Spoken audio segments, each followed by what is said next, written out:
नमस्कार दोस्तों, फिर से स्वागत है आपका आपके YouTube चैनल भूमि प्रॉपर्टीज में। तो दोस्तों लास्ट टाइम मैंने वीडियो बनाई थी कि जब भी आप दिल्ली में कोई प्रॉपर्टी लेते हैं, जैसे मैंने आपको बताया था जो मेरा काम है वो बुराड़ी के अंदर है, दिल्ली में या ऑल ओवर इंडिया में आप कहीं भी प्रॉपर्टी लेते हैं तो उसका क्या प्रोसीजर होता है। तो मैंने आपको सारी चीजें बताई थी स्टेप बाय स्टेप कि उसका प्रोसीजर क्या होता है। लेकिन दोस्तों वो जो वीडियो थी वो ये थी कि जब भी आप कोई प्रॉपर्टी कैश में लेते हैं। तो दोस्तों आज मैं आपको बताने वाला हूं कि जब भी आप कोई प्रॉपर्टी दिल्ली या इंडिया के अंदर ऑल ओवर इंडिया में कहीं भी जब आप लोन पे प्रॉपर्टी लेते हैं तो उसका क्या प्रोसीजर रहता है दोस्तों। तो जाइएगा मत, पूरी वीडियो देखिएगा। तो दोस्तों जैसे लास्ट टाइम मैंने आपको बताया था कि जब भी आप कोई प्रॉपर्टी सर्च करते हैं किसी भी डीलर के थ्रू, तो और मान लीजिए आपने कई सारी प्रॉपर्टी देखी है, उसके बाद आपने कोई भी एक प्रॉपर्टी फाइनल करी है दोस्तों, तो उसके लिए जो है जैसे मैंने आपको लास्ट वीडियो में बताया था कि सबसे पहले जो उसका जो होता है उसके लिए मीटिंग रखी जाती है प्राइस को लेकर के। जैसे मैंने आपको बताया था लास्ट टाइम भी, जैसे मान लीजिए अगर आपने कोई फ्लैट पसंद किया है, कोई बिल्डर फ्लोर जो है या बिल्डर फ्लैट आपने कोई पसंद किया है और उसकी जो वैल्यू है वो है 25 लाख रुपए, तो उसकी सबसे पहले एक मीटिंग रखी जाएगी प्राइस को लेकर के कि नो डाउट जैसे मैंने आपको बताया था कि प्राइस नेगोशिएबल होता है। तो मान लीजिए अगर आपकी जो आपने कोई प्रॉपर्टी पसंद करी और इसका जो प्राइस है 25 लाख, आपने मीटिंग करी और आपने जो उसको 23 लाख के अंदर उसको डन कर दिया, तो सबसे पहले जो है आपको क्या करना है, टोकन करना है। सेम दोस्तों जैसे आपने अगर मान लीजिए आप कोई प्रॉपर्टी कैश में ले रहे हैं या लोन पे ले रहे हैं तो सबसे पहले आपको टोकन ही करना है दोस्तों। तो दोस्तों टोकन टोकन यानी कि बुकिंग अमाउंट, जिसको हम अपनी लैंग्वेज में टोकन बोलते हैं या उसे आप बुकिंग अमाउंट भी कह सकते हैं। तो दोस्तों टोकन या बुकिंग अमाउंट जो है स्टार्टिंग में आप कुछ भी दे सकते हैं, जैसे 1 लाख रुपए, 50,000 या 21,000 XYZ कुछ भी। तो दोस्तों अगर मान लीजिए जैसे ही आप टोकन करते हैं तो दोस्तों फिर उसके बाद क्या करना है, आपको जो है सामने जो है जो आपकी डील करा रहा है उस डीलर से जो है, और जो सामने आपके जो है जो पार्टी है या फिर कोई बिल्डर है या कोई पार्टी आपकी है जो अपना फ्लैट जो है सेल कर रही है, उससे जो है आपको प्रॉपर्टी की चेन लेनी है दोस्तों। जितनी भी पुरानी चेन है उसकी फोटोकॉपी लेनी है दोस्तों। और जैसे मैंने भी आपको लास्ट टाइम बताया था कि उसको किसी लीगल एडवाइजर या फिर किसी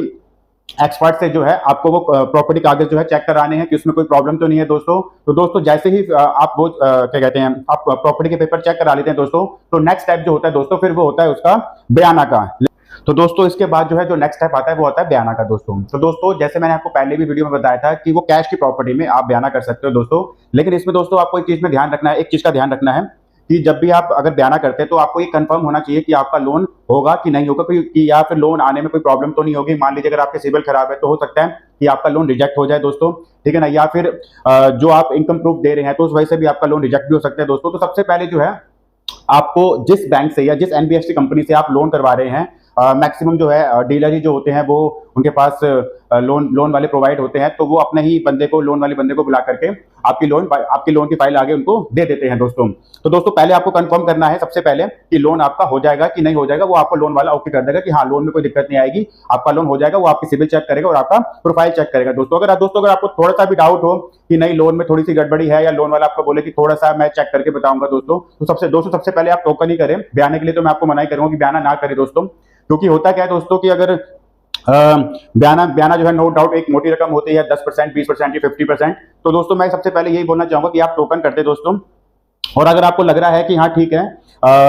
लोन हो जाएगा तो कोई प्रॉब्लम नहीं है दोस्तों। या फिर अगर आपको बयाना करना है दोस्तों कि सामने वाली पार्टी कहते हैं कि नहीं मुझे बयाना ही चाहिए अभी मेरे को, चाहे वो बिल्डर हो या कोई अदर पार्टी हो, तो दोस्तों फिर आप बयाना कर सकते हैं दोस्तों। लेकिन उसमें जो है जब भी आपका बयाना होता है तो दोस्तों जैसे मैंने आपको पहले बताया था कि एक एग्रीमेंट बनता है जिसे हम बोलते हैं एग्रीमेंट टू सेल दोस्तों। उसमें वो चीज जरूर मेंशन करा ले कि अगर मेरा बयाना वापसी नहीं सॉरी अगर मेरा जो है लोन नहीं होता तो जो मेरा बयाना है वो मुझे पूरा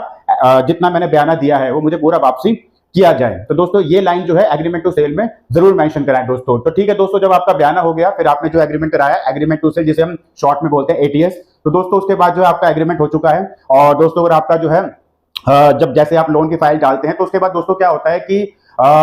उसके बाद जो आता है वो आप नो डाउट जो भी आपका नॉर्मली जो लोन वाला जो है वो वेरिफिकेशन करता है, केवाईसी करता है। और जो प्रॉपर्टी आप खरीद रहे हैं वहां पर भी जो है वहां पर भी टेक्निकल टीम आती है, उसको चेकआउट करते हैं कि प्रॉपर्टी में कोई दिक्कत तो नहीं है। सारे पेपर चेक किए जाते हैं बैंक की तरफ से, चाहे वो बैंक हो या फिर एनबीएफसी कंपनी हो दोस्तों। तो दोस्तों उसके बाद मान लीजिए आपका जो है लोन अप्रूव हो जाता है। जिस लोन अप्रूव होने पे दोस्तों आपके पास सैंक्शन लेटर आएगा दोस्तों, ठीक है ना। उसका मतलब ये हो चुका है कि आपका लोन अप्रूव हो चुका है। तो दोस्तों आपका सैंक्शन लेटर आ चुका है दोस्तों, तो इसका मतलब ये हुआ कि आपका लोन पास हो चुका है दोस्तों। तो उसके बाद दोस्तों जैसे मैंने आपको बताया था कि अगर आपने टोकन करा है और उसके बाद आपने लोन की फाइल डाली है तो अब आपको बयाना करना है, या आप टोकन और बयाना ऑलरेडी पहले ही कर चुके हो तो फिर आपको जो है रजिस्ट्री की डेट लेनी है दोस्तों। दोस्तों ध्यान से सुनिएगा, अगर आप टोकन कर चुके हो उसके बाद आपने लोन की फाइल डाली है और फिर उसके बाद जो है अब आपको जो नेक्स्ट स्टेप होगा वो होगा बयाना काम। जैसे मैंने आपको बताया बयाना आप पहले भी कर सकते हो और बाद में भी कर सकते हो। जब आप लोन की फाइल डालते हो दोस्तों, कंफर्म्ड हो तो ठीक है, आपको तो आप पहले आप बयाना कर दो, और अगर कंफर्म नहीं हो, आपको थोड़ा डाउट, तो उसके बाद दोस्तों जैसे मैंने लास्ट वीडियो में बताया था बिल्कुल सेम प्रोसीजर रहेगा दोस्तों आपका। उसके बाद जो है आपको क्या कहते हैं, रजिस्ट्री की डेट लेनी है दोस्तों, ठीक है ना। और रजिस्ट्री की जब डेट लेनी है तो वो नो डाउट वो आपको अपने एडवोकेट से ही लेनी है, या तो आपकी जानकारी में हो सकता है, या फिर जो डीलर जो है डील करा रहा है वो अपनी जानकारी में, नो डाउट उनके पास एडवोकेट होते हैं, तो वो आपकी रजिस्ट्री की डेट ले लेंगे।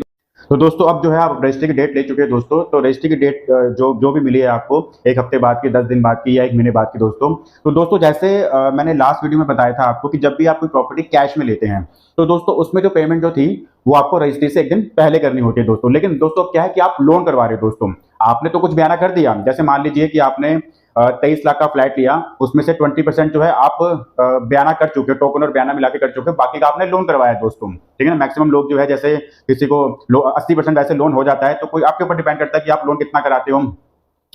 50%, 60% या 80%। तो दोस्तों अगर मान लीजिए अगर आप जो 80% लोन कराते हैं तो 20% ऑलरेडी आप पेमेंट दे चुके हो बयाने के तौर पे, और बाकी जो 80% जो है जो रकम है दोस्तों उसका जो बनता है वो चेक बनता है, और जो चेक बनता है दोस्तों वो बनता है सेलर के नाम का। जिस भी पार्टी से, मतलब जिस सेलर से, चाहे वो बिल्डर हो या अदर पार्टी हो, आपने जिससे प्रॉपर्टी ली है दोस्तों, तो उसका बनेगा चेक। तो दोस्तों रजिस्ट्री होने के बाद दोस्तों ध्यान से सुनेगा, जब आपने रजिस्ट्री की डेट ली, आपकी जो डेट थी उस पर आप पहुंचे, बायर और सेलर, साथ में 2 विटनेस जो है, जैसे मैंने लास्ट वीडियो में बताया था 2 विटनेस का आना बहुत जरूरी है। तो देन उसके बाद जो है अब आपके जो है कागज हो चुके, रजिस्ट्री हो चुकी है। अब जो कागज जो है दोस्तों जिस दिन आपकी रजिस्ट्री थी उसके 2 या 3 दिन या मैक्सिमम 1 हफ्ते के बाद जो है वो जो लॉयर है जो उसके पास रजिस्ट्री आ चुकी है वो हैंड ओवर करेगा डीलर को दोस्तों, या फिर सेलर को, जो वो कागज होंगे दोस्तों। और वो कागज जो है दोस्तों आपको लेके जाने हैं लोन कंपनी में या बैंक के अंदर, मतलब जिससे भी आप लोन करवा रहे हो, चाहे वो बैंक हो चाहे वो एनबीएफसी कंपनी हो दोस्तों। तो दोस्तों उसके बाद क्या होगा कि जब वो कागज जाएंगे बैंक के पास दोस्तों, तो बैंक उसको वेरीफाई करेगा। जब बैंक वेरीफाई करने के बाद दोस्तों जो है फिर जो चेक बनेगा दोस्तों, सेम डे पे, जिस दिन आप कागज देके आ रहे हो उसी सेम डे पे जो है बैंक आपको सेलर को चेक देगा। तो जो कागज देने जाएगा दोस्तों वो जाएगा सेलर दोस्तों बैंक के पास, ठीक है ना। बैंक के पास जाएगा, जब कागज जो मिलेंगे जैसे मैंने आपको बताया, या तो वो डीलर को मिलेंगे, डीलर देगा सेलर को, सेलर जाएगा फिर बैंक के पास कागज लेकर के। कागज देने के बाद बैंक जैसे ही वेरीफाई करता है दोस्तों, उसके बाद जो है जो भी रिमेनिंग अमाउंट बचा है, जो आप मतलब कि जितने में आपकी डील हुई थी, जितना आप पहले बयाना कर चुके हो, तो जो भी रिमेनिंग अमाउंट बचा है तो वो दोस्तों जो है वो चेक जो है बैंक जो है सेलर को देगा दोस्तों। तो दोस्तों उसके बाद जो है आपके कागज जो हैं, आप बायर हैं तो आपके कागज बैंक के पास जमा हो जाएंगे, सेलर को रिमेनिंग चेक मिल जाएगा जो उसका अमाउंट बचा है दोस्तों। तो दोस्तों जब वो लोन जो है आप क्लियर कर दोगे, मान लीजिए कि आपने 20 लाख का लोन कराया है, ठीक है ना, 23 लाख की प्रॉपर्टी ली, आपने 20 लाख का लोन कराया है, और